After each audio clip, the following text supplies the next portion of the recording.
Depuis des siècles, on vous répète que le prophète Muhammad sallallahu alayhi wa sallam était quelqu'un d'illettré. On vous dit il ne savait ni lire ni écrire. Et on présente ça comme une preuve de miracle.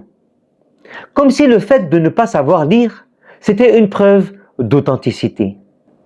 Mais arrêtons-nous un instant. Est-ce que c'est vraiment ce que Allah subhanahu wa ta'ala veut nous faire comprendre? Est-ce que le mot ummi signifie vraiment illettré ou est-ce qu'il a été mal compris? Regarde bien. Dans le Coran al-Karim, Dieu distingue deux groupes, les gens du livre et les ummiyin. Les gens du livre sont les juifs et les chrétiens. Ils ont reçu des livres avant le Coran al-Karim. Ils ont des écritures, des traditions et des prophètes. Mais les ummiyin, ce sont les autres. Je m'explique. Les Arabes polythéistes qui n'ont reçu ni Torah ni Évangile, ils n'ont pas de livre révélé. Ils sont sans influence extérieure. Ils ne sont pas illettrés. Ils sont tout simplement sans écriture. Et c'est parmi eux qu'Allah subhanahu wa ta'ala a envoyé son messager Muhammad sallallahu alayhi wa sallam. Pas chez les Romains, pas chez les Israélites, pas dans une grande université, mais au milieu d'un peuple sans livre. Pourquoi? Parce que s'il l'avait envoyé à un peuple qui avait déjà reçu une révélation, les gens auraient dit « il a copié ». Il a repris les anciens livres.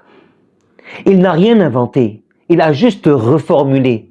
Mais Allah subhanahu wa ta'ala a voulu que son prophète Muhammad sallallahu alayhi wa sallam soit libre de toute influence humaine. Il a voulu qu'il soit ummi, c'est-à-dire pur, non scriptuaire, indépendant. Pour que personne ne dise « ce Coran est une invention humaine ». Pour que le miracle en fait soit total. Le mot « ummi » n'est pas une insulte, ce n'est pas une faiblesse, ce n'est pas une incapacité. C'est un titre de pureté, un sceau d'authenticité, un choix divin d'Allah subhanahu wa ta'ala. Et ce mot ne veut pas dire que le prophète ne savait pas lire ou écrire. Bien évidemment, loin de là. Car après la révélation, il a dicté 2 lettres au roi. Il a lu des pactes, il a signé des traités, et selon plusieurs récits fiables, il savait très bien reconnaître les lettres et les mots. Mais son savoir ne venait pas des hommes. Il venait d'Allah subhanahu wa ta'ala. Lis, iqra, au nom de ton Seigneur, bismi rabbika. Ce n'est pas un ordre à un illettré. C'est une initiation à la révélation divine. C'est le moment où la lumière descend sur lui que Dieu a choisi. Et le prophète Muhammad sallallahu alayhi wa sallam a reçu ce savoir, sans école, sans livre, sans maître humain. Il a été élevé, enseigné, guidé, purifié par le maître des mondes, Allah subhanahu wa ta'ala. Alors non, le prophète n'était pas illettré. Il était ummi, c'est-à-dire pur, c'est-à-dire indépendant, c'est-à-dire formé par Allah lui-même.